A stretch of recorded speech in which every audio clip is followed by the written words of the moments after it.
Hey, sports fans, Coach Nick here, and welcome to the B-Ball Breakdown live show coming at you this morning on a Tuesday. A lot of you guys in here, and we'll probably get some more people streaming in here as we start to share this across the Twitter, whatever sphere. As always, I'm joined by Andrew Combo Celup. Combo, what's going on, my man, this morning? All is well. It's not quite morning here, but morning over there by you. Good morning to you. I think the Jaylen Brown thing is it creates an interesting conversation if players should take trade rumors personally, because a lot of people who work in the NBA will tell you everybody knows it's a business. But I think especially when you're a younger player, you don't quite realize that yet. What are your thoughts on that? Should players take it personally? Do they have the right to take it personally? And is it just a business at the end of the day and they should not take it personally? Like, what are your thoughts on all of that? I mean, yes to all of this. It's a business, and they should take it personally. And you know, when you're dealing with chemistry. I think if we've figured out anything over the last 10, 12 years, since maybe LeBron went to Miami and this whole notion of grabbing stars together to put them together, if we've learned anything from that, it is that chemistry is really, really important when you're talking about how to make these teams work. It doesn't always work that way. We saw like OKC is a good example of that when you had a couple of really good stars that weren't going to jive together to ultimately, get to a title. So, yeah, I mean, listen, is it going to affect his play? Like once the tip and now they're getting sweaty and they're playing hard? Like, I doubt it. But, at this time of year, when there's a lot of time left before the season starts, you have to worry about those things leaking. We see people out there talking about how Windhorst said it was an old offer from weeks ago. Why did they get leaked now? Why did they do that? I don't know. Like, we have to figure that out. What do you think about the timing of this? Yeah, I don't know why they let it leak. And I think it's pretty important for any franchise to try and keep it between them and the Nets and not let it leak, because it can hurt chemistry. Yeah, once you get on the court, you're going to be a professional and play as hard as you can, but the mental does seep into the physical, and it could lead to some resentment. I'm really at the point where I don't think Brooklyn wants to trade Kevin Durant. I don't know if that's a hot take, but I think they might just be placating him. Like, yeah, we're sending offers here, we're sending offers there. Maybe that's why it's getting leaked. I don't know. I just don't think they really want to trade him unless they get something incredible. But just like, we could say, KD, yeah, we tried to trade you. You see this, you see that. I don't really think they want to trade him at the end of the day. Well, what's interesting is we're going to have a special guest coming on in about 8 or 9 minutes, if I'm accurate with my adding, who's going to give us even more insight into the Celtics side of things. So let's explore a little bit of what the Nets are talking about, because, again, it's rare to have a guy demand a trade who has 4 years left on his contract. And, there isn't a lot of leverage, but the leverage he does have is he could simply not play. And that's a real problem. They dealt with that with Kyrie last year. They don't want to deal with that again this year. It looks like they're going to avoid having to deal with the vaccination issue. I think. Have you heard about that recently? Is that going to still be an issue with him? I did not hear that. Will he not be able to play all the games again? I mean, in my back of my addled brain in the middle of the offseason, I have some memory of thinking like the New York had never really changed it. Although at this point, you'd almost think that because so many other people have gotten the vaccine, they're not going to enforce that as much. But it's very possible, especially right now, because cases are up again, and it's a real problem. This isn't really going away. That's another thing. We can have a whole other show about COVID and about what that means. I mean, you're on the court these days training people, right? Yeah, working out. I'm playing all the time myself, all of the above. And you're not wearing a mask, are you? I am not, Coach Nick. You're dodging bullets like Neo in the Matrix. I was also in Vegas, and I guess I dodged a bullet there. I mean, there was people all over the place. And you sounded sick though when you first came back, a little bit like congested. I was like, oh crap. You didn't get it. You didn't test though, but you didn't get it, right? Oh, who knows? Maybe you got it without any symptoms. I could have had it 4 times by now, Coach Nick, and I wouldn't know. I mean, I have tested before, and I never tested positive for it. So you've never had it. You never tested positive for it. Not that I know of. Okay. And by the way, neither have I. And if that's the case and we haven't gotten it, we're one of, maybe like 20% of the country at this point who hasn't gotten it. People are going down left and right around me. And so, yeah, by the way, and I'm in the gym. I actually am, when I'm coaching now, I'm wearing a mask. I am not effing around. You know what? At one point I was wearing a mask heavy, even like the whole, you look like a ninja, know? Like I had the whole thing, and people thought I was crazy, but I was wearing that kind of mask at one point, and now I'm not. But Well, you got a young kid at home. You don't want to deal with that either. That's a real problem because right. So at any rate, but let's get back to the Nets because, and I'm trying to save a little bit of the Celtics stuff for our special guest who's coming on, who you're going to love. But there's a lot of politics that do go on about this and how these things drop, how these things leak. It might not have been an intentional leak, just things that get out there before you know it, and you get corroboration, and then they release it. But here's the interesting question: is what the deal ends up being. So what we were hearing was it was Jaylen Brown, Marcus Smart, and then a pick. Probably, is that what it was? Do you remember if there was anything else? Yeah, I think that was the deal breaker because they wanted Marcus Smart, right? Right? Or what was okay, it? Knowing me and having done this for a long enough time, what do you think of my reaction is for that the Celtics had a chance to trade Marcus Smart? Well, you feel like that's good for the Celtics to trade Marcus Smart. So there's 2 points to that, though. Part of it is on the other side of things that many people believe he's the heart and soul of the team. But then on the other side, you also now have Malcolm Brogdon, who could fill some of that role. And with KD, that would be pretty special. I mean, so I do see both sides of it.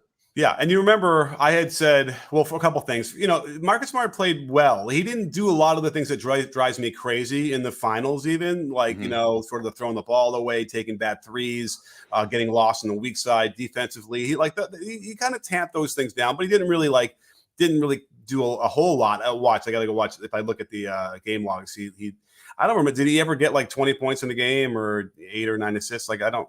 You know what? Let's look it up because I don't want to talk out of my ass here. If I'm allowed even. Well, while you look that up to change subjects slightly, I love the idea of a KD and Jaylen Brown pairing more than a KD and Jason Tatum pairing. Okay, so that's what I was kind of moving towards as well.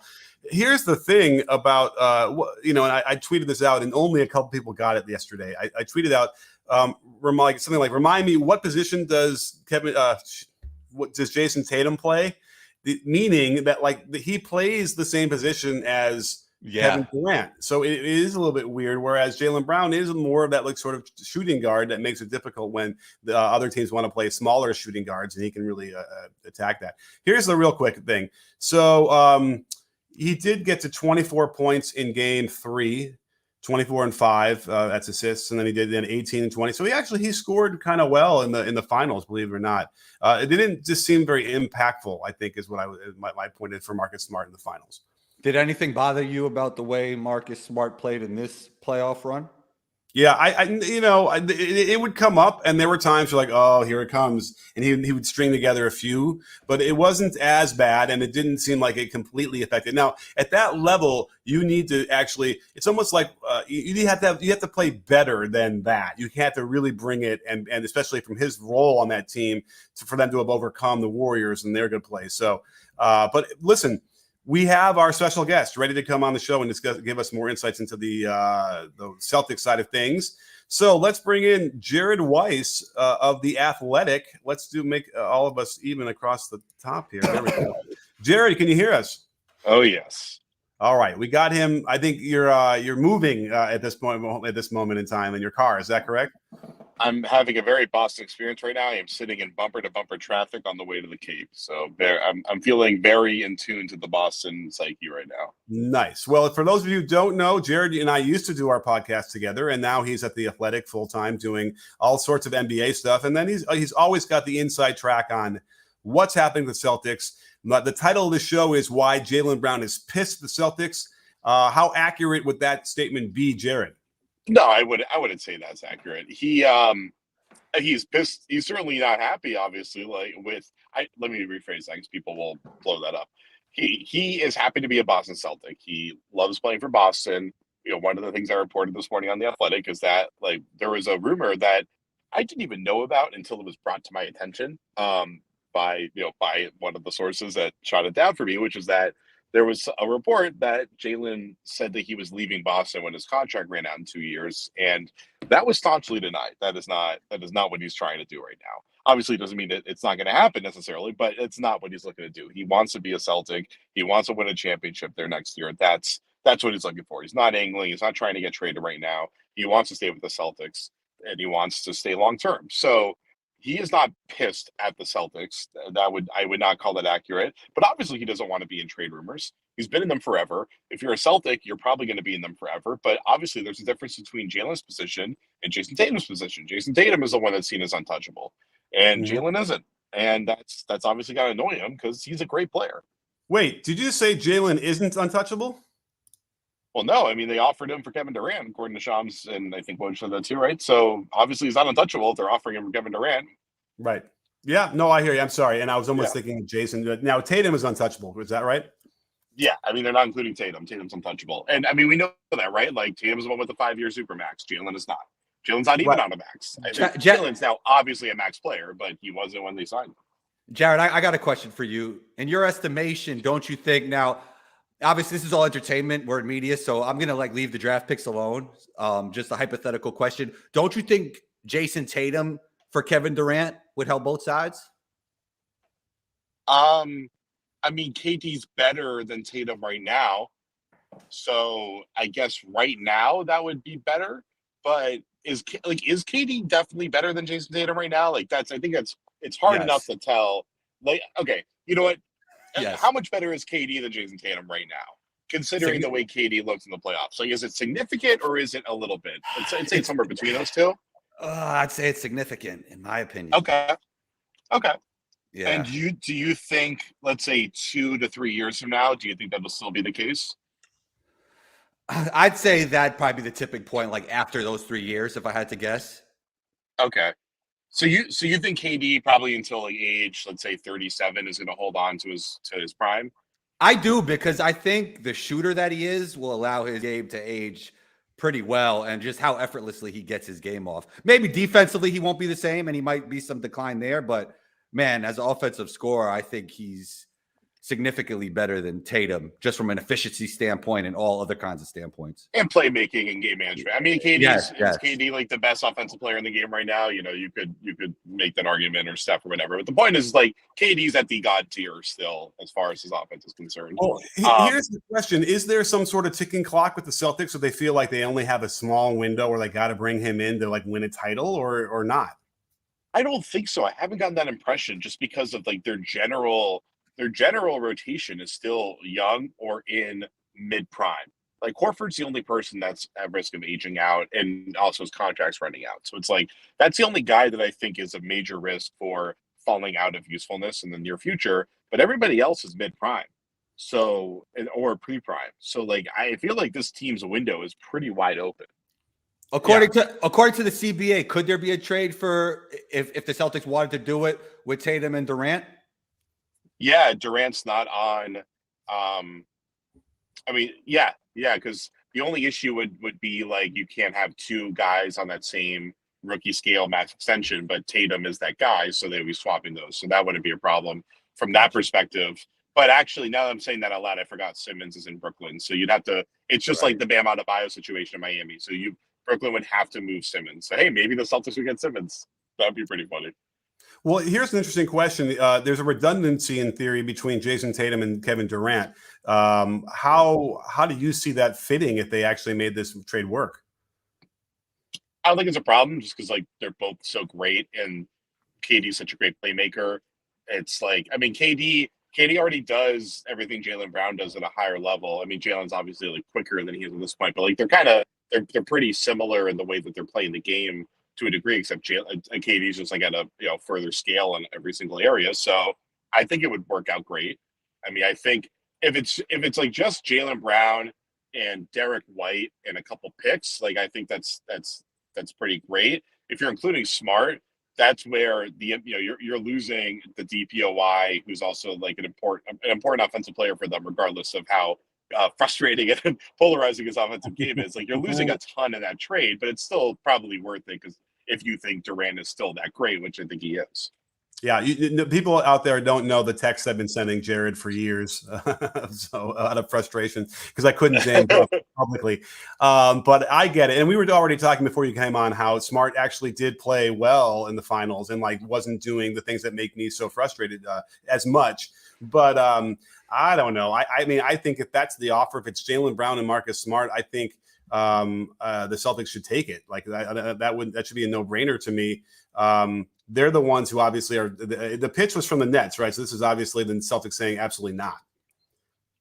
Yeah, so I mean, like a lot of I talked to several sources that are involved in different ways, one way or another, with the situation, and they all felt like this news coming out was the Nets trying to revive the market, trying to leak this trade because this trade. It seems like this deal was something that was talked about during the early rounds of negotiations back, like around Summer League or before Summer League, and now it's almost end of July, so.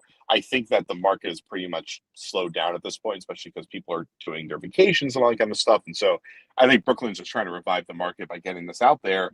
But I'm not surprised the Celtics said no to the Smart thing. Like they've got time, they've got leverage on their side. Like I don't see why. I don't think they would say yes on that. And really, the interesting thing with the Celtics is what's their appetite for throwing in draft picks because they've already gone 3 years without a first, and all of their young players are starting to like kind of age out of their rookie deals. And, an important part of sustaining contending is like keeping first round picks coming in through the woodwork so you can kind of replace the back end of your rotation as guys get more expensive. So I do wonder if the Celtics would rather include one of their core players than give up all their first round picks into the future. That's a really great point. And I don't think that they need to do anything. They could just stand pat. I love what they did with bringing Malcolm Brogdon in. I'm thinking that they're going to ultimately have an interesting decision to make down the stretch in games, how they're going to make Brogdon and Smart work together in a backcourt if they don't play together, right? And if that means if Horford is going to be on the floor, that's going to be an issue. That's going to be a decision they're going to have to make, don't you think? Well, they usually close small. So they usually close with just one of Horford and Rob Williams. And then I would assume Brogdon and Smart fit nicely next to each other.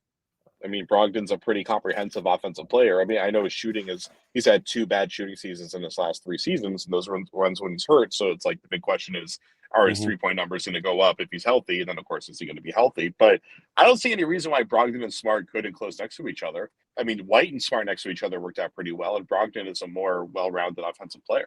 So you think it'd be White? You think it'd be Marcus Smart, Brogdon, Tatum, Brown, and then Horford?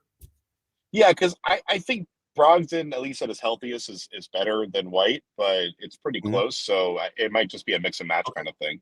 I mean, there are plenty of games where Smart didn't even close. All right. Exactly? That's what I'm saying. I'm thinking that they might have to make a decision that they realize that Brogdon might be the guy they want to close, and Smart would be on the bench. But we'll see. I don't know. I'm still trying to wrap my head around that. But I do I think the Brogdon trade was terrific for them and really does a lot of things that will help them. Wasn't Brogdon a 50-40-90 guy at one point? Yeah. Oh yeah. Yeah. I mean that's aside from the ugly, but he gets it to go in. Yeah. Yeah, aside from the 2 years in Indiana where he was hurt, like he's shot close to 40% from 3 at like pretty good volume as a main guy. It's not like he's like a spot up guy in the corner. Like the dude's on ball most of the time. So like when he's healthy, he's a really good player. For sure. Well, listen, Jared, I don't want you to get into an accident and driving and talking, but I can't thank you enough for joining us and breaking this down. Really great points. Oh, I can stick around as long as I got service, so I'm good for a while. All right. Well, I mean, we have a super chat we got to get to, so let's get to that while we're talking. If you want to hang out, sure. Jared, you have carte blanche to do whatever you like to do while you're playing on the floor with us. So we're gonna throw in a question here, and don't forget, sports fans out there on the YouTube side, if you want to get your question up on the screen and answered, super chat is the way to go. And we have a Pimp Nate Slickback, who is a friend of the breakdown. Thank you so much for being so generous with your super chat. And his question here is, or the comment is, as a Nets fan, I'd take Jaylen Brown, Derek White, Grant Williams, and a draft pick for KD. Jaylen Brown and Ben Simmons is a good rebuild. What are your thoughts on that, Jared? Yeah, I like that. I mean, if Brooklyn if they're resigned to not getting 25 draft picks, then that's good. I mean, you got a foundational piece in Brown. You have a really good complementary, young player in Grant, who's like kind of an ideal player for a contender to build around, coming as like their sixth man, and then Smart. So if you think, if you think that team is going to work around Ben Simmons, then I like the package. I wonder if they need. Do you think that they need to include a pick if they're going to include 2 starters and a sixth man or whatever Derek White is? Probably. I mean, the weird thing for Boston is what pick does Brooklyn want? Do they want to pick soon, or do they want to pick off to the future, hoping that the Celtics fall apart later? That's another good question, Jared. You have all the things covered. This is amazing. Yeah, I agree. I think that, that's a great deal for. I mean, the problem is the Nets are never going to probably feel like they're going to get fair value back for KD, but certainly if you can get a guy like those three guys, I don't think Boston would ever do that. That's safe to say. Probably. I mean, it's tough because most teams trading the seventh man, it's not that big of a deal. Like it's something you usually do. But this team was so close to winning, and like Grant Williams really improved last year. So it's like it's this isn't just like giving up. It's kind of like how Minnesota threw Jared Vanderbilt into that deal. Like Jared Vanderbilt, it made sense for them to move him because he was going to be thrown down the depth chart because of Rudy Gobert arriving and Cat sliding to the four more. So it's like Grant Williams would still be an important part of the team, but you have KD at the four. You already have Al Horford. It's really more of a long-term play with Grant. You know what? I read that as Robert Williams. So that never mind me saying that. So people think I'm crazy. I thought that was Robert Williams. I was like, okay, this is not that. They wouldn't do that deal. Okay, so let me flip that back. Sorry, absolutely, that would be a deal that Boston would love to do. I'm sure, but I don't. Yeah, the Nets would never do that, right? Like they would never take Grant and Derek White back. Or they would certainly need at least that one pick. So forgive me, I might have sounded crazy. Does that happen to you where you're reading Grant Williams and you think you're thinking Robert Williams instead? No, I guess not. Something about that look for it money to me. But anyway, imagine the problem OKC's going to have with Jaylen Williams and Jaylen Williams. That's going to be an issue. Oh wow, yes, that is an issue. Well, I guess someone's going to be initials and the other person's going to be not. We have some more super chats. Should we get to those? We might as well because people are. We got to get to them when they do them. Let's see the next one. Let me scroll here. We have from Jason. Here it is. So, Jason, thank you so much, Jason Kelly. Celtics have leverage, good team. They can say no. That's his comment. And, yeah, I mean, I think, Jared, would you say it's safe to say that everybody here has leverage over in the Nets at this point of the summer? Yeah, probably. I think just the Celtics. Can you hear me now? Yeah, I hear you. Go ahead. All right. Sorry, I lost you before when you were trying to ask me about it. So, the Celtics have the most leverage just because they're like right now they're the Vegas favorite to win the title. So it's like they're the team that needs to make this trade the least out of everybody that could be involved. So I think that's why they just have even more leverage. For sure. And I think that, once you have to announce that a player wants to be traded, then it makes it harder, I suspect, for the team, for the Nets. So actually, let me ask you this, Jared. Where do you think he's going to go? I don't know because, I mean, I just assume Toronto is the best candidate because they have the pieces, they have the financial flexibility that Miami does not have. So, because like Miami's package with Tyler Hero is not, I don't think it's that enticing. I like Hero, but like you need a player that's way more substantial than that to be able to get KD. And I like a package around like Siakam and OG Anunoby and Gary Trent, but I think that's like such a massive price for Toronto to pay with those three guys. It's kind of the same thing we're talking about with the Celtics. Like, would you really include, I mean, that package, that's kind of like saying including, Jaylen Brown, Marcus Smart, and, Rob Williams or Derek White, it's like, that's a huge price there. And you're breaking down your like, if Toronto makes that trade, they're taking a huge bet that Scotty Barnes is ready to contribute at a high level because you got to win right away. And they don't want to trade Scotty Barnes, just like Celtics don't want to trade Jason Tatum. So it's like if Toronto has to throw in basically three starters to bring in Durant, I don't know if that team is definitely better than like Boston and Milwaukee to clearly win the title. So It's really hard for Toronto. Like Toronto has to hold their ground because I think if they have to give up or throw in a ton of draft picks, like those are their options. But like if Toronto has to include three guys, I don't know if they're going to be good enough. I hear it. That was we talked about in the last show. Is that like what you have left isn't really good enough to compete? So why would you destroy that when you have something nice going and young and cheaper and all that stuff? So I agree. I think the answer is New Orleans. I think that's they want Ingram. That's who they would want, and that's who I would want if I were the Nets. I want Ingram, another starter, and a pick or two, and I'd then call it a day. And they got New Orleans their path the way is Ingram and then like 6 draft picks, and they're happy to pay that price. And that's why I'm kind of surprised they're not emerging as one of the favorites to get him. Yeah. I mean, and I think the Nets described what they wanted, which was like an under 25 all-star. That's pretty much only Ingram, I think. So, That's what they would, that makes the most sense to me. Imagine Zion and KD and CJ. That's a fun team. I don't know. Does that compete for like the conference finals? Probably, right?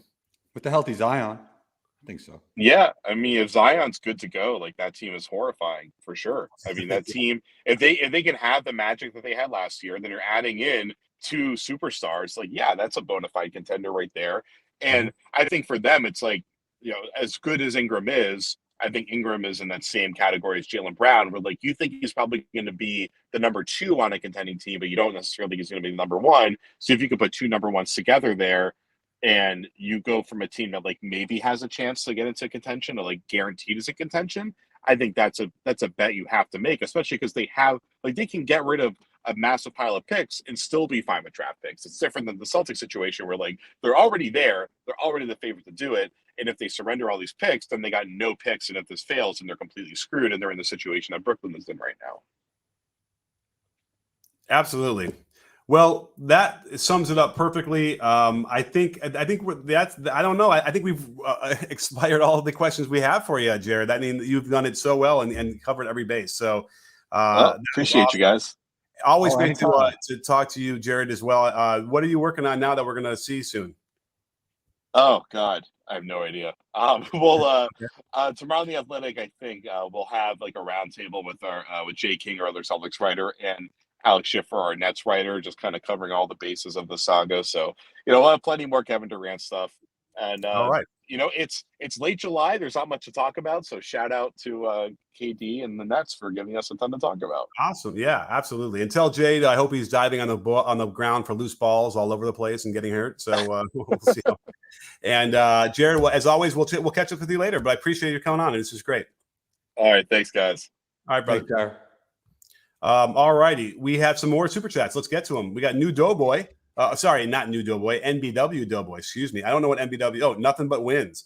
Wouldn't Kyrie have to get vaxxed in LA to play? Now, I live in LA, so I should know this.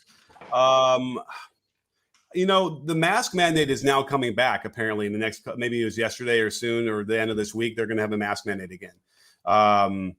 So I don't remember if this vaccination thing for performers in this arena still exists, but it probably does. Like, I think it would have heard that they rescinded that. So yeah, this is an interesting issue that they're going to have to figure out because they don't want to go through this again. And we know that Kyrie is not going to get vaxxed. So as a result, remember when Kyrie wanted to get traded?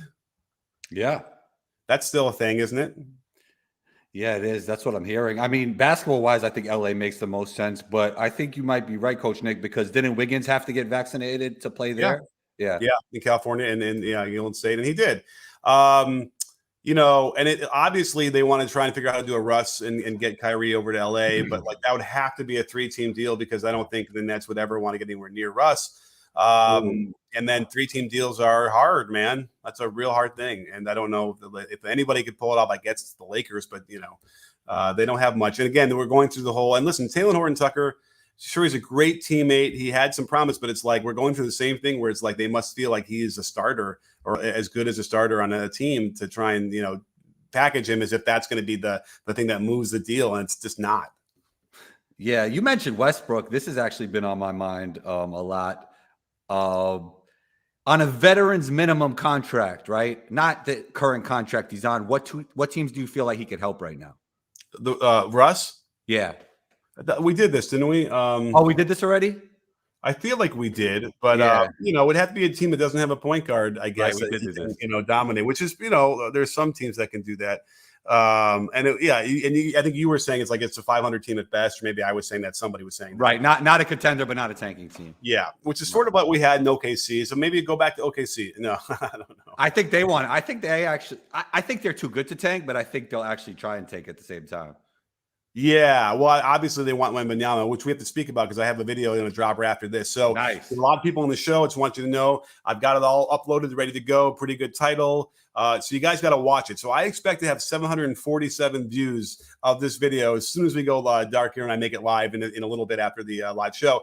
Also, if you want to watch the live shows, for business reasons, I got to make these things unlisted after they're done. But what I'll probably do is drop links to them, hours later in the community, so you can watch them as an unlisted video. And then I'm going to probably just rip them and post them on my podcast side. So you can always listen to these as audio podcasts there as well, which would be great to do if you want it that way on all podcast platforms you have. Just to throw it out there. I know someone was asking about that earlier, but we have another super chat we got to get to from Zach Attack. Let's get it. Is everybody named Zach called Zach Attack? I'm pretty sure that happens when you're growing up, right? Like everyone I knew who was Zach Attack, right? I never heard that before. Oh, really? Wow. Yeah. When I coached my kid's 7-year-old team, there was a Zach on that team. He was definitely Zach Attack. Anyway, thank you so much, Zach. And do we already talk about this? Is this some famous football player?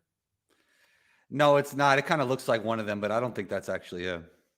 Okay. Anytime, something place. All right. I honestly think a package of Brown, White, and Grant Williams plus pick works. The best package Phoenix can offer is Bridges, Cam Johnson, and 5 picks.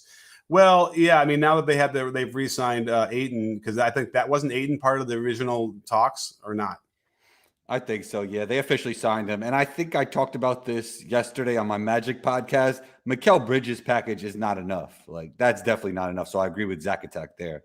Yeah, I mean, I love Cam Johnson actually, and the Bridges is going to keep developing and be good. But he showed that there's he needs to get better still. But the leap that Jaylen Brown could take in his future, I just feel like his potential is a lot higher than Mikal Bridges, right? Maybe. I mean, I don't know. I think that his ceiling is higher anyway, but I'm not sure there's a much bigger leap. I mean, he's good. Jaylen Brown. And listen, I've already talked about this ad nauseum. I like Jaylen Brown better than Tatum, and Tatum did not come through in the finals as much as they needed him to finishing. He shot well from the 3-point line, but he really struggled in and around the basket with all the same issues we've seen him in the past. And Brown, I thought, had probably more sustainable good stretches. So I've always liked Brown better. So I'm kind of with you. If I was going to trade for KD, I'd almost say trade Tatum instead and do it that way and keep Brown. The fans would not. I agree with you. Obviously, you know that I agree with you, but I think the fans are not having that, right? Yeah, right. No, it's a hot take. We need some sort of special effect with flames on the screen to say that. But anyway, so Brown, White, and Grant Williams. So man, when I saw that and thought Robert Williams, I was like, what is going on? Like, why would the Celtics ever do that? But if the Celtics could give up Brown, White, and Grant Williams in a pick, sure, they should do that. I mean, but again, only if they feel like there's some sort of window that's closing in a couple of years, they got to kind of do it. But then what they've also learned was, I'm sure when those guys got to the conference finals 3 or 4 years ago, whatever that was, remember they went on that run when they were like rookies and second-year players, They probably thought, oh, we're going to have 10, 12 years of this. And then they went through the wilderness for a few years and realized, this window is never that wide open ever. Right. So that might be what they would do. So, yeah. And as a result, to get back to the original question, to button hook this before we get into Wembanyama. And by the way, is it Wembanyama? Did I all of a sudden hear someone doing it? Wemby. Just say Wemby. Yeah. I swear I heard on one of the clips from the EuroLeague that they were saying Wembanyama. I was like, oh, no, please don't do this for me. But I already recorded it. I don't want to redo it as that. Anyway. Well, it's like Wagner and Wagner, right? Like, I think over there they say Wagner instead of Wagner. Well, yeah, but that's the German version. And he's only French. So in theory, it should be double. Anyway, before we get to that, but to bring this full circle is, yes, Brown, I'm sure it should be celebrating this summer and feeling accomplished and satisfaction for what they accomplished. And instead, he's got to go through another, several months and everyone asking about it. It's going to be annoying. It's going to be frustrating. But I would suspect they'll sit down. Ime is probably going to call him or already has called him. They're going to go have, a nice dinner, a nice Italian dinner, have some good wine, like Pop would do, and then smooth that all out. And I'm sure he'll be fine by the time once that ball is tossed up. You know what my take is? What? That made me hungry. Oh yeah, I didn't eat breakfast this morning either, so I'm ready. I didn't get my Cheerios. Oh, we saw Chris is out there in the chat. Should we try and see if Chris wants to come on the show for a minute? Yeah, we haven't talked to him in a long time. You have the way to get to. Oh, actually, I have the way to get to him. Say something while I hit this button and invite whatever. Victor Wembanyama is the best NBA prospect in the past 10 years, maybe not named Luka Doncic, in my opinion. Wow. Say it again. Wemby is the best NBA prospect in the last 10 years. And Okay. I'm not mad if somebody argues Luka. Okay. So. No, okay. I can go. I totally understand. And yes, you know, I can get it when you watch like what they're sharing on. I'm assuming you've seen more clips than what you've seen on this, what they're sharing on Twitter. Is that safe to say? Yeah, definitely. Okay. Because I went through a deep dive to break it down, and it's not a negative video at all, but to say that, but it is a video that makes it clear he's not ready right now to play in the NBA. Thank goodness he's got another year in a lower league to develop the things he needs to develop, which he should be able to get closer. So, Chris, if you're out there, I emailed you. I hope it was you, the link. So here's my take on that. Obviously, so first of all, he moves better than Chet. Yes. He's quicker and more mobile, more laterally quick. It's crazy you said that because I think he's super Chet. And I think Chet's going to be all NBA player. So that just tells you what I think about Wemby. Right. And I remember I've said I'm 50-50 on Chet, you know, being really good or not, which means there's half the possibility in my mind that he can. I'm not saying he's not. They went up against each other. There's some footage I found at some point, and I think Wembanyama like kind of handled him a little bit from what I saw. Again, it was highlights, so they didn't get the whole game. But by the way, that's going to be really, really weird to watch because you know they're going to guard each other, right? Unless he goes to OKC. Oh, and they're on the same team now. Right now, here's what's interesting: Wembanyama was playing on a team, ASVL, with another 7'3" player who's much older or whatever. And I was like, wait a minute, that guy looks just like the same height. And by the way, he might Victor might end up being like 7'5" by the time he gets there, or 7'6" by the time he gets to the NBA. Right? Hey, I wouldn't be surprised if he's close to it right now. Did you see him next to Chet in those pictures? Well, what I had seen was like probably a year or two ago, right? So those weren't recent, but did you see something more recent? Or I mean, Chet was 7 foot at that point, and they were standing together, and it really looks like Wemby has 3 inches or 4 inches on him already. He's then, right? Google that picture as we talk. Say, Wemby, I did see that picture, but yeah, I did because I remember now it was like 4 players standing next to each other, right? Right, and one of the players, Edie, is actually like 7'5", right? And Wemby was right there. Oh, there it is. Yeah, there it is. Yeah. No, I mean, well, Wembanyama was next to the guy next to Wembanyama is supposed to be like 7'3", and he's at least 2 inches taller than him, right? Exactly. That's what I'm seeing. Exactly. And this was not recent. This was like at least a year ago, right? Right. Yeah, Like he'll there's a good chance he's going to get to 7'4", 7'5", and then you start to worry about the injury side of things. But his upside is so high that you have to draft him at one. Right. And listen, his 3-point percentage is like 27% in the Euro League. It was not good, but the shot looks good. Yeah, the form is good. There's obviously rhythm issues about when he's getting it up, but he's got a nice quick release. He hops into his shot a lot. I really love to see that. And listen, when you see a guy who can cross over and spin at the 3-point line and then be at the basket when you're done spinning, and shooting an offhand lefty he missed the shot I included, but it was like an in and out. It was good touch. Like those are the moments where you're like, whoa. And then he actually can pass. He's got that same gene that Chet does as far as seeing the floor, being willing to pass. He's still got work to do on that, obviously. He has work to do of everything, but with another year and he gets the proper training in his knees and the valgus, he's got to fix that big time or else he's going to have some injury issues as well. I get it, but so I just wanted, it's a good one. Here's what's going on. Here's why they're excited. Here's what he has to work on. Hopefully everybody out there will watch it. But let's bring on Chris because we haven't talked to Chris in a long time, and he's always worth the chat. What's up, man? How's it going? What's going on? Doing good. How you guys doing? He's featuring the 87 NBA Finals. You weren't alive during the 87 NBA Finals, man. I know. I was in high school watching that at Sonny Gibbons' house. Sonny, what's up? I haven't talked to her in, let's see, since 1990. What year is it? 2022? So it's been 32 years since they've even said her name. So anyway, I remember being at that because 87 was the first of the back-to-back, I think, for the Lakers, right? Oh, right? Yeah. Lakers won 87, 88, and they were gonna do the first three-peat in 89. Oh, okay. And Magic and Byron both got hammies, and then versus the Pistons. Yeah. By the way, the Lakers, I think the Lakers got swept in that one, but I really feel like they would have beaten them if they were healthy. But what are you going to do? Anyhow, cool hat. Where'd you get that hat? Why are you wearing that hat? It's one of my favorites. I just got it. Got it from Urban Outfitters. Urban Outfitters is selling that right now in the store? Yeah. Or online. Either one. Right. Good for them. All right. Well, what's your take on whatever we've been talking about this far? Well, you guys I hopped in when you guys were talking about Should Jaylen Brown be KD. taking this personal? How about that? No, he shouldn't. I don't think he should. Well, maybe a little bit just because they got to the finals.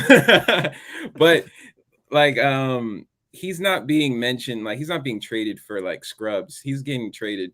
He's being mentioned with guys who are top 7 players like in the world. Like going back to when he was being shopped for possibly like Kawhi and Paul George and Jimmy Butler, like those type of guys. Like these are like really good players, and they're all arguably better than him. So it's like, how can you can feel some type of way, but like Kevin Durant is arguably the best player in the world. Like if I'm being traded for him, there's only the team is supposed to inquire about something like that. Yeah. So. I mean, there is some notion of a young team. They get to the finals. They should be, you know, like the next year they come in ready to, like, they'll win 65 games and they'll just hammer everybody. And like they have the glow. Yeah, that's not a guarantee, right? The progression isn't always linear. Like look at the Suns kind of thing, right? Yeah, no, fair enough. So, but you know, you'd hope that would be your progression, and then you kind of interrupt it with like you know, the record scratch, and you're like, what, like, why are you doing this to me? But you know, it might be one of those motivating things. Jaylen Brown's gonna be like, I'm gonna show all you guys, how dare you consider trading me? I'm gonna be better than Kevin Durant, whatever. So that might actually work out. You know, in this day and age of people wanting to, you know, but the whole notion of, you know, chemistry is important. But I suspect, I would hope that Ime has called him, that you know, Jason Tatum has called him. Like they all rallied around. They've all decided to really lift him up and make him feel good about it, so that it won't be an issue. But again, like I said this before, I'm sure you know, once the game starts and that you're sweating, that goes away. That's not. I don't know if that's going to bother you as much. Not as much as like a serious thing in your own life that's going on. That's like you've seen players get affected by. But this is probably not it. I agree with you that on the court it might not affect you, but it could affect your decision to stay in Boston maybe in the future if you have that decision. Wait, that's true. But like the whole money thing with, let's say if Jaylen makes an All-NBA, he just needs to make one of the teams in the next 2 years until his contract. He'll be eligible for like a Supermax. So the money is just like so much. It's like, how can you say no to that, right? And did I see a tweet, or am I getting it's not barstooled? What's the count? Ballsack? But am I getting ball sacked? Did I see a tweet that said something like Kevin Durant had talked to Kyrie about Boston and has no desire to go there? Yeah, that's ball sack. That's not true. That's not true. Didn't John Moran say he cooked Michael Jordan on that? Yeah, that was fake too. Yeah, of course, that was fake. That got blasted on social. Yeah. And I thought ESPN took that and ran with it. That was crazy. Yeah, wow. Yeah. I mean, right. Anyhow, we have a super chat. Let's get to that one while Chris is with us too, because it's a good point. Daryl Wallace, thank you so much for being so generous today. Really appreciate it. And in the picture there, he really wants to know the answer. Could a trade involving JB for KD set Boston back? I like Jaylen way more than Tatum and would even say he's the better player. KD, despite being good, is way too paranoid and maybe on his way down. Wow, we need like a flamethrower on the effect on the screen. I'm not mad. I'm not mad at his Jaylen take. I'm not mad at that at all. Of being better than Tatum, I'm not mad at it. So, well, I mean, listen. So it's also a fit thing. Like if KD going to Boston does it make him better? So like if you switch Jaylen and KD in the finals that we just watched, do the Celtics win? Probably, right? Yeah, I think so. It's like. Honestly, I think if they have Brogdon in that series, there's a good chance they could win. Like just add Brogdon to add a healthy Brogdon to that team. It'd be tougher. It'd be a little bit tougher. It's just like the whole who do they put Wiggins on? Do they put him on Durant or do they put him on Tatum? And whoever they don't put him on, that guy is just gonna kill. I guess the only argument is that the Warriors' offense would just flow a lot better, right? Like that's kind of like the argument. What do you mean? There. Because like when you have like two ISO scorers like Jason Tatum and KD, sometimes offense doesn't flow as well as you would want it to. Like the Warriors, right? Like they have more top end talent, but the Warriors have a nicer like play style and fit. And let's not forget what unlocked the Celtics was the ball movement, the driving and kicking. Right. All of a sudden started doing. I still haven't figured that out. I should have asked Jared, although I've asked him on a text privately what happened, what they do. But you know, that was pretty stark. I did a video on that, and that was also Tatum, like trimming those down too. That goes away. I don't think when KD went to the Warriors the first time, he wanted the ball movement, and we saw a lot of that the first year, and then from then they on, looked unstoppable. I don't think he's into that anymore. I don't think, and I know he wants to get traded, but you're not going to hear him say, I want to get traded to a team that moves the ball a whole lot. Like, I don't think he's going to say that. I don't know if that's true. KD always wants what he doesn't have. Ah, okay. Well, what does he not have that he's not getting in Brooklyn? I don't know, but he'll find something that they don't want it. It is weird. Do we ever dissect that? Do we ever come down to the real, is it Kyrie to request a trade, so he felt like he needed to request a trade, or what? No, I think it was supposedly the Nets didn't want to offer Kyrie a long-term contract, obviously, because you can't really rely on him. So, like, as an organization, why would you offer a guy that? There are reports saying that the Nets don't even know why. Why he's requesting for a trade? Yeah. I mean, who really knows? But at the end of the day, like, KD probably feels like he can't win there. And he may just be frustrated with the whole situation. Even though you can't be mad at a situation that you asked for everything and they gave you everything. And that part I just don't really agree with. Like, how you asked for everything. They gave you everything you wanted. And a new coach, players, everything. They traded for your friend, Harden, all that. And it's like, I'm good. I want to leave now. It's like, as an organization, it's like, maybe he started hanging around with Ben Simmons. Although, maybe he's like, this isn't going to work. But did I just see clips of Ben Simmons playing on the court and like running around and looking good? Or is that another? That may be an old one. I haven't seen any new clips of him. Okay. Yeah, I don't know. This is how bad it is for me. I can barely work. My brain is completely shut down. I guess it's the doldrums of the summer. But, man, it's been hard. And I can't figure out what I'm watching or what I'm learning. Daryl has another super chat. Thank you so much. Why are we asking if Boston would win if JB were replaced with KD and not if Tatum were replaced? Tatum did not play well at all. If I'm Boston, I try to partner Kevin Durant and Jaylen, which is sort of what we were saying too. So Yeah, but it's like you're kind of neglecting the reason why Tatum didn't play well. You could argue that we have to give more credit to Wiggins. He played defensively, was phenomenal on Tatum. The thing is that if you replace KD with Tatum, they could still probably lose. The chances of them losing is probably still a little bit higher than it is if you were to replace Brown with KD. Like, because KD and Tatum, offensively, your ceiling is higher at where they are in their careers, skill-wise and stuff like that, getting a shot off versus elite defenses. As playmakers, they're both higher than where Jaylen is. Jaylen, as of right now, maybe due to he's still trying to get over his wrist injury and stuff like that, he isn't the best dribbler. He can only dribble like 1-2, spot up. That's not a number one option on an offense right now to try to win a finals. He's really good as a number 2, and they could still maybe win if he makes those improvements with his handle and stuff like that and is able to dribble in traffic. Right. But based off what we saw, if you just switch them out, the Celtics win with Tatum and KD, and you could argue that the Warriors could still win with either way. You could argue, right? Brown. Yeah. But your ceiling is higher with, the two better offensive players, right? I like the fit of Jaylen and Durant better than Tatum and Durant. Yeah. Also, I think in transition, Jaylen Brown is a difference maker too. That's true. But how many opportunities are you going to have in those games, right? At the end of the shot clock, end of the games, no. But like for like the first 46 minutes, there are a lot of those opportunities, and those add up. Yeah, I think the fit is an important thing that when you're talking about like the conference finals and the finals, like that's important because otherwise you're going to get two guys standing around isoing, and a good defensive team can do some things. I mean, listen, we saw what a good defensive team could do to KD on the Nets, right? Yeah.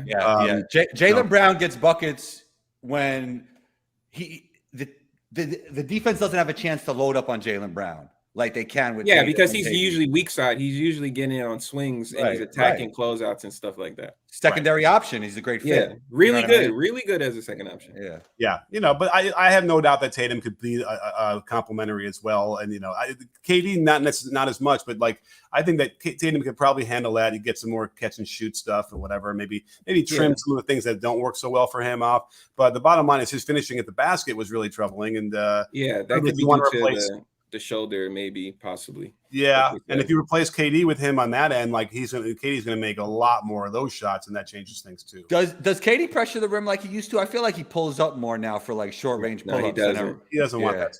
He doesn't. He never really wanted any kind of like physicality down there at all, and so But he didn't have to. But what do you think about the whole KD thing about his just shot profile? Like, they're efficient shots for him. Yeah, it was easier for the Celtics to guard him just because they know he wants mid-range shots. If he were just to change his shot profile and just take more threes, the more space you have to operate and stuff like that, harder to double, there's more space, longer to close out and stuff like that. If he were just to change it, because he can shoot from there. We all know he can shoot from there. He just doesn't take those shots. So it's easier for the defense to send help. It's really hard to criticize Kevin Durant's shot, you know. It is because he's still so efficient, but just with You're the talking shots about that he takes. at the you know in the playoffs, you know, at the height of this, where maybe all of a sudden you don't shoot as well from that mid range as you did against the lesser teams in the regular season, and yes, suddenly there's a premium on those threes. You know, yeah, he's never taken. He took 5.5 threes per game in Brooklyn last year, and in the playoffs, did that stay the same? Let's see. It went down slightly to 5.3. You know, I would think that a guy like that who shoots Shooting 10, right? Yeah, he should be at least closer to 10, you know, so which is basically like almost double what he's doing. So yeah, that's a good point. We have another super chat. Let's get that one up. We have it from Braun. Thank you so much from Canada. Hey, Coach, what do you think about the Chet Andre Kirilenko defensive comparison? I mean, here's the problem. I don't remember Andre Kirilenko as a defender when he was really young. I remember him in his prime. And you know, I don't know if I see that yet from Chet, but let me think about that. What do you guys think? I think that Chet protects the rim better than Andre, but Andre was better at sliding his feet on the perimeter than Chet.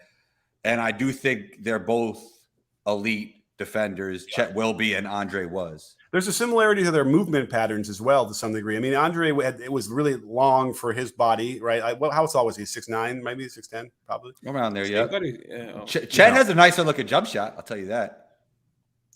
Yeah. Okay. Gosh, I got to really rack my brains for Kirilenko's jump shot, but yeah, it was two motion probably and stiff.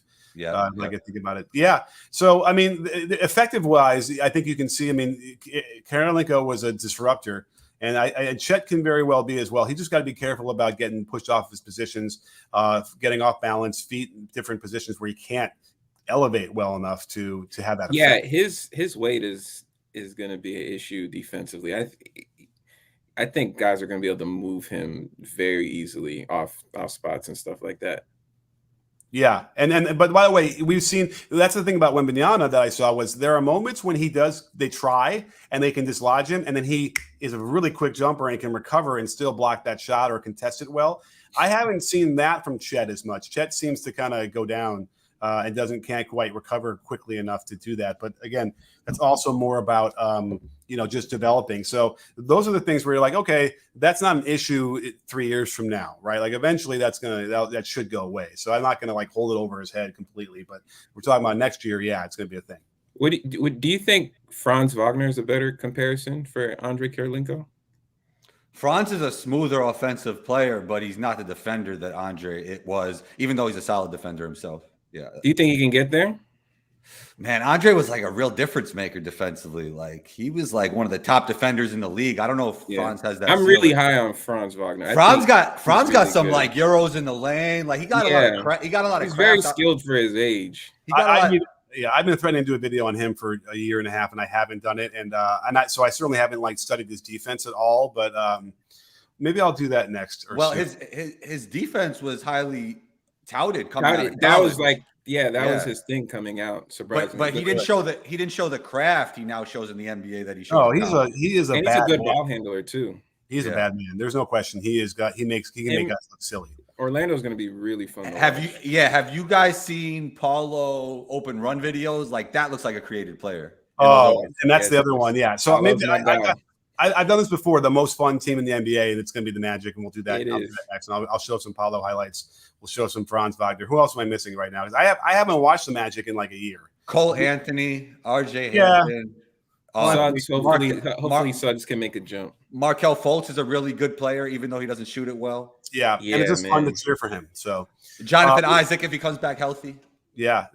Is Mo Mhm. still there? Yep. Yeah, he is. He He's resigned. he's a backup though. He's going to be a backup for them. All right, we got some more super chats. And Sean Jones, thank you so much for really generous. My goodness gracious, we need to give you a t-shirt or something. But do you think did you get your shirt, Chris? Yes, I did. It's actually in the hamper right now. I've been wearing it too much. It got dirty. Wow. Do you think that we're slowly moving to the point where playing a traditional center is too much of a defensive liability? I noticed how Dallas exploited Ayton and how the Warriors kind of forced Boston to sit Williams' thoughts. So here's the thing. Obviously, there's, the one thing about playing a traditional center defensively is that, yes, if you switch and they got to deal with an isolation, which is what everyone's going to do, they can kill you. So, yeah, you want to play small. So I think that the teams are not going to go small to start the game like we saw. Like the Warriors did it in the finals a couple of years ago. Remember, like they would just go small from the get-go. I just don't know if teams are willing enough to do that right from the start and commit to that the whole entire season. I guess the only example we had with the Rockets with Harden and Russ, right? Yeah, you put miles on those players having to guard other teams' bigs and stuff like that. It can wear your guys down. So you really can't do it for the whole season. So by the way, maybe that is the advantage. Maybe you start out really small and use that advantage, and then you bring the big guy in off the bench, and he can start hammering the second teams, getting offensive rebounds, kickouts for threes, the best threes there are, and that kind of thing, and maybe blocking some shots against the second unit stuff. Because you won't have, right, in theory, you won't have all of your top-notch ISO A+ guys to go at him if he's playing off the bench like that. I don't know. Is that crazy? Maybe, but like, how did that work? Well, I guess the Rockets didn't have a guy to come off the bench who could do that. So, right, it would really use them if they had because they traded everyone. Off the bench. I mean, listen. When Ayton got drafted first, I was scratching my head, and I really like Ayton. I totally get why he's good and why that he helps them. But I don't understand why that guy, even 3 or 4 years ago, that was still the premium pick. The pick you would want is the guy like KD or like Wembanyama, wings, or like you want a 3-and-D. Or Luka Doncic in that draft. That's that was, and they had his Slovenian coach on there. Right. See, Paolo, Luka, Kay Cunningham, those are the guys who I would want first. Those are the guys who have size, they can handle the ball, they could shoot, hopefully. You know what I mean? And Luka is also Luka, Kay, they're all in that same that's the one you want. And yet they're not going first. It's very strange. Paulo this year, I think one of the reasons why they drafted Paulo this year was because of that reason. Like he's of the mold of the league's best players. Yeah, he could. Yeah, exactly. He could be a number one option. You could see him. And Orlando, if you get Chet, if you get Jabari, it's not as. I guess it's a little bit more uncertain. Mm-hmm. Paulo, especially and I think I said this like during the workouts. They probably seen something that set him apart from the other two guys. Shame on you for not mentioning Jalen Suggs. No, I did. He did. You did? Oh, I totally missed that. It's like that. He's the top list of why they're the most fun team. In fact, I had some fun. I no one who watched. Please go back and watch the LeBron video I did on Drew League. It's very strange that no one watched that video, but listen, the title was flaming hot, but I as I'm showing LeBron push the guy in the air, but I showed the one where he pushes Jalen Suggs in the air too. Very dangerous. But just reminding me, like Suggs was just flying all over the place with exuberance and young energy, and it's like it was so fun to watch that this past year. And I think he's getting more adjusted to the speed. He'll be better next year. He looked really good in summer league last year. He did. He was a little disappointing in a year, but. Yeah, I think he'll be okay. His defense wasn't disappointing though. He played really good defense this year when he played. Yeah. Okay. So that's my next move. I'm doing a video on the Magic. That's it. I'm going to do it. We have another super chat for Sid Day. Thank you so much. And this is an interesting monetary measure. I don't know what that is. Do you guys know what that symbol is? What is it? Rupee? I don't know. Oh, okay. Well, thank you so much, Sid. Maybe they'll tell us in the comments because it's a lot. It's 400 something, and thank you so much. I don't know how generous that is, but it sounds generous.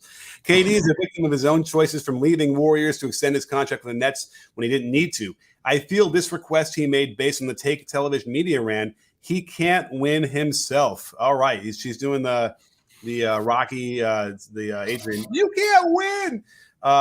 Well, is that what he's thinking? Is that what the facts are, that Kevin Durant needs a lot more than just him to win? I think he does pay a lot of attention to the media. I'll tell you that, and television takes. Yeah, I can vouch for that.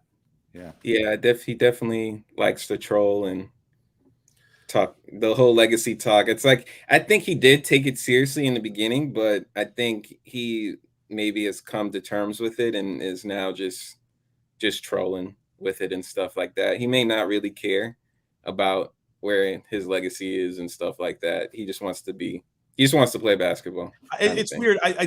Part of me feels like, based on what you see him, how he interacts with different people on even on social media, is that he doesn't necessarily like believe that he's the best player in the league. And it's weird because he is, or if he's not the best, he's number 1A, 1-2, whatever it is. And so it's like, if that's your mindset, then you wouldn't like interact with people the way he does. It seems that way to me. But what makes you feel that way, Coach Nick? That he doesn't believe that? Because there's a certain confidence and position that you would take when you respond to certain people that would indicate that. And I don't get that from his responses across the years in an interesting way. But it hasn't affected his play necessarily. He doesn't get into funks per se where he's not like scoring. Although in the first round, right, all that physicality got him completely rattled, right? Although I feel like if you look at his numbers across those 4 games in the playoffs, they're not like bad, but we saw that, right? He was ineffective. It felt like when they got and they just moved him off his spots and stuff like that. Right. So he just wasn't. Yeah, and he had 39 in the last game. That was 3-0. I mean, I think he averaged 26, right? But and that he got to the line a lot. And that had a lot to do with it. But 23, 27, 16. The game 3 one was big. At home. And he barely didn't get a lot of shots. Played 45 minutes. That's a weird game. I can't remember what was dealing with that. Do you remember what that was? Why he only took 11 shots in 45 minutes? In which game? Game 3.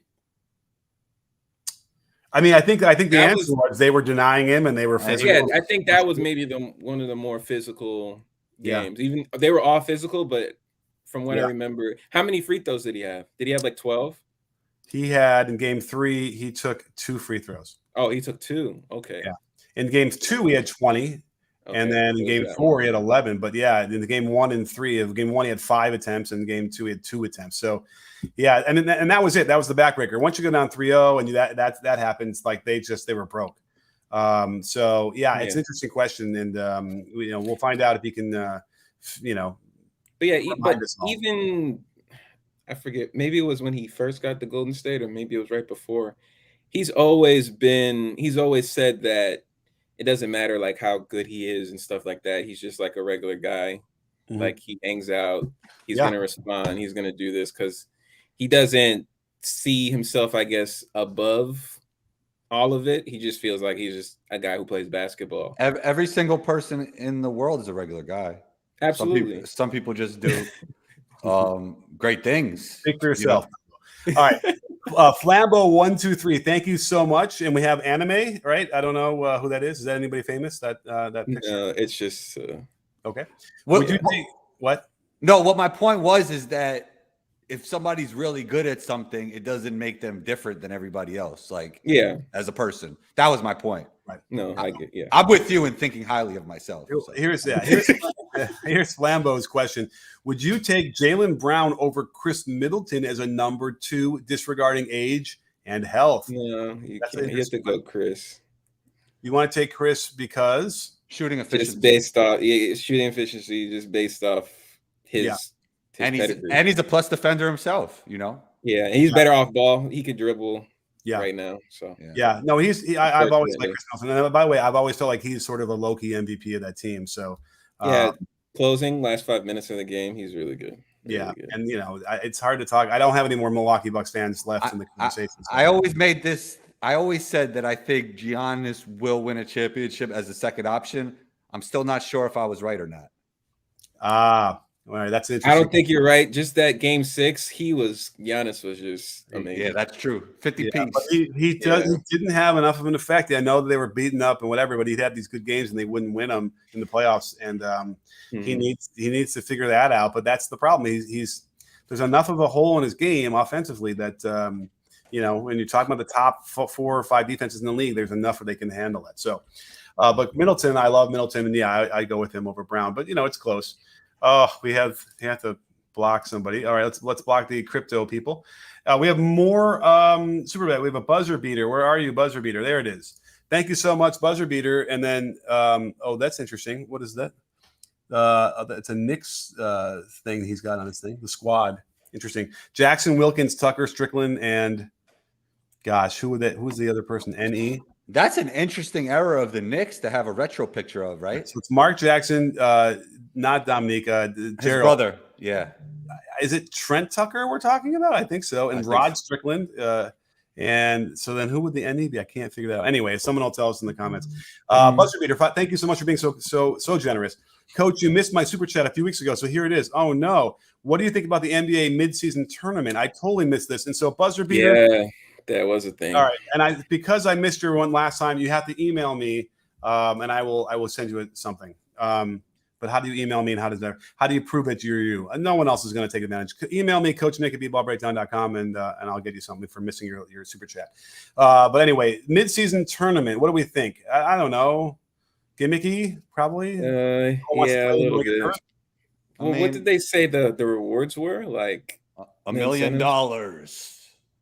Oh, right. Like What's that. the incentive to make them play hard? Probably, yeah. I don't know. I mean, they'd probably have to do something like seeding in the playoffs. No, I don't think that was it. I think it was really money. It was like a bonus and something else. You know what it should be? Your least two paid players gets $1 million each. Okay. I don't think that motivates teams to. Yeah, I don't know. I mean, why? Is it because like in March when everything is like the guys are banged up and not playing hard? It's the doldrums. Like they need something to spice it up. They want to add something it's a European model. It's a European model. All-Star game. How does that fit? That's a good question. Because people feel like there's too many games, so the games don't have enough weight and stuff like that. It definitely should be a single elimination if they do it. Yeah, it is. It is. I believe it is. Or make the All-Star game at like the Pro Bowl in the NFL and make it at the end of in the summer. Well, that would be interesting. No one would do that though. And you can do it in Vegas, and center it around the summer league and have an All-Star game. I don't know. That would be interesting. I think too much would be going on summer league and yes. I don't know. I think that there's something there. Talk to me in the comments. Let me know if you think that's interesting. But someone says that they remembered me and Dave Dufour talking about Aiden being the number one pick and like agreeing with that. I have to try. I don't know if I ever complained. I am convinced that I know that I didn't. I didn't understand that at the time. I thought there was shouts to Dave. I actually had him on the podcast a bunch of times, and I got to meet him in person at Vegas. So shouts to Dave. Oh, hey, nice. Dave, for another, the list of former podcast hosts, co-hosts I've had is long and distinguished. We had Jared on already. Dave is another one. We'll have to get Dave back on one of these days. And Dave's now in LA. Maybe he'll come into the studio and we'll have him on live. Well, I guess, guys, that this show has been awesome, and it's been just thousands, or not thousands, but hundreds and hundreds of people here, and they're staying to the bitter end. This is amazing. Anything else you guys want to shout out real quick before we wrap up? No, not really. Yeah, Combo. Anything you want to? You got a pod coming up? Combo's Core Podcast. Yeah, rate, review, subscribe to the B-Ball Breakdown podcast and this YouTube channel. Yeah, so don't forget, I will be posting these as they'll be unlisted, and you can always. I'll try and post the links in the community chat, afterwards, and then I'll rip them and make them into audio whatever as well on the pod. Where can we find the community that you'll be dropping it in? So on YouTube, there's a community tab. When I post it there, it comes into your feed just like a video does. Oh, okay. Yeah. And we could go to your main YouTube page and just tap the community tab. So I believe that, yes, you can go to the community tab to see it there. But the main way I do it is when I do post, it will just appear. So hopefully you will see it I guess it's a little bit like a Twitter feed in a way, but maybe a slower Twitter feed. But okay. So yeah, it's tough if you're a subscriber. So make sure you're subscribed. Make sure you have all that stuff open, and I'll do those links. I can always share the link as well on Twitter. So if you're following me there, make sure you do that as well. And we'll do our best to get them out there after they're done, and you can still see them. Great. All right. Well, thank you so much, Chris, for being on the show. Next time we wear the T-shirt. Yes. Combo, you got a T-shirt, didn't you? Never, man, never. Well, if you play man, We've been doing this for over half a year. I thought I did. All right, I finally figured out how to do it, but I'll make it happen. I got to send you a T-shirt too. So send me your address, Coach Nick. All right, we'll share our addresses and we'll share shirts. That sounds good. We'll have to do a shirt thing through the screen like they do in the jersey swap, right? Yeah, exactly. It's jersey swap. So all right. Well, anyway, awesome stuff. Thank you guys for all being here. Thank you out there for all the amazing super chats. So generous of all you guys. It really helps us keep the show going. And don't forget, sports fans, at B-Ball Breakdown, we're not a channel, we're a conversation. You in? Are you in, guys? Yes.